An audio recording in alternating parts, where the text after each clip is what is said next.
Hi, everyone.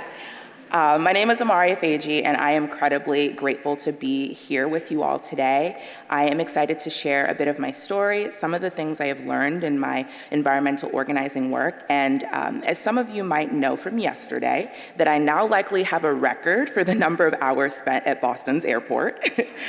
But before we dive in, I invite you all to imagine with me. For those who feel called, go ahead and close your eyes. I am asking that you envision an outdoor experience and a person other than yourself who is completing this activity. Where are they? What is the scenery like? Is it a green forest or maybe a rocky hike? What senses are you experiencing? Is there a smell, perhaps the salty brine of the ocean? Lastly, what and who do you see sharing this place? I invite you all to open your eyes and back into this space. Without a show of hands, I am curious to know how many of you envision me or someone who looks like me as one of the people completing the activities you imagined. I am going to go ahead and guess that not a lot of you did. If that's the case, that is quite all right. Until a few years ago, I also did not see myself or other Black folks in my vision of the outdoors. As a Black immigrant youth growing up in Maine, I was cautioned against going outside. The outdoors was viewed as a scary place, harmful to Black and brown bodies. As curious as I was about the birds that sang my name or the plants around me, I could never explore this passion of mine. Moreover, I never saw those who looked like me portrayed in the outdoors. Therefore, my view of the natural world was of privilege and exclusion, where I did not belong. My journey to shift this narrative began with myself. I committed to unabashedly exploring my passion. The first opportunity I had to do this was through environmental science research efforts I led in high school. Every day after school, I played in the dirt. I tended to my family of plants, which combined with fungi, could remove heavy metals like copper and lead from the soil. From there, I shifted to conquering the outdoors. Although scary initially, I found so much joy and excitement in the natural world, even from nature walks and short hikes. My journey was one then I brought to those in my community, facilitating community science learning initiatives for fellow students of color at my high school. Seeing the same joy the outdoors brought me on the faces of these students was what solidified my passion for environmental education. At only 16 years old, I was grateful to have found what I believe to be my purpose, ensuring that other youth of color have equally empowering outdoor and environmental learning experiences.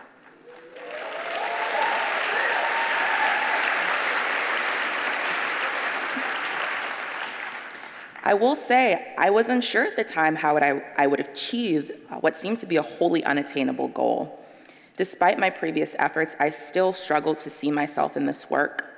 This uncertainty persisted until I attended my first Maine Environmental Changemakers gathering in 2018. I had the opportunity to connect with youth across the state of Maine who are equally as passionate about the environment and social justice efforts. I also had the chance to hear from incredible leaders like Vic Barrett.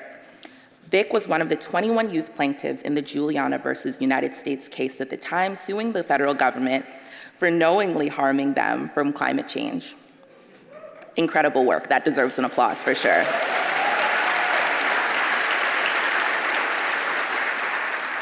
As a youth of color doing this work, Vic inspired and empowered my drive towards justice and sustainability to see myself in this movement finally.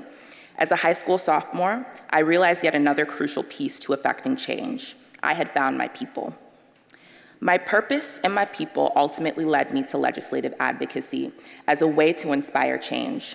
I coordinated the campaign for a climate education bill, LD 1902. In the fall of 2021, I designed the bill campaign strategy, co-wrote the bill language, and secured bipartisan sponsorship. It garnered immense community support, and the Maine Environmental Priorities Coalition selected it as a priority legislation.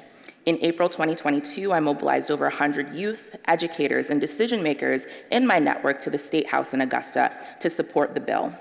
Passed in the Maine House and Senate with a bipartisan vote, it was signed into law in May of 2022.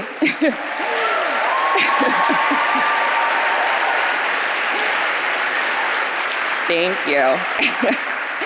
And it's the first of its kind investment of $2 million to advance climate education in Maine public schools.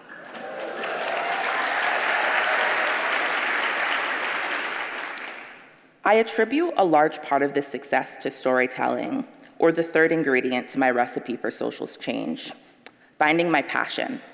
As a kid, my mom would often interrupt me as I spoke. She would say, "Amarachiku, you know you can take a breath, right?" I was always so eager to share the tales of what I had done that day at school or to recount the books I was reading. I love stories, to tell them, to read them, to live them. This was a passion I found to be very effective in my legislative efforts. My story for equitable environmental education was sometimes told in different ways. I recognized the importance of meeting my audience where they were, so I adapted my story to share a message they resonated with. However, I ensured I never compromised the theme of justice in this narrative.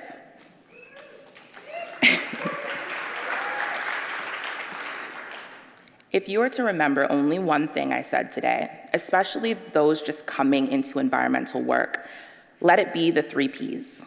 Find your purpose, your people, and your passion. This is the trifecta for social change work. We are all uniquely positioned to contribute to environmental movement, and will need everyone engaged. Without just one of these elements, I do not believe I would be on this path committed to shifting the narrative around the outdoors as a space for all and rewriting the single story about who belongs outside. This work is often challenging and demanding. I have faced imposter syndrome, fear, and feelings of tokenism in these white-dominated spaces. I still can't swim, and I just recently went camping for the first time. However, finding myself in this work has made me realize that my growing relationship with the natural world does not make me any less passionate about the environmental movement.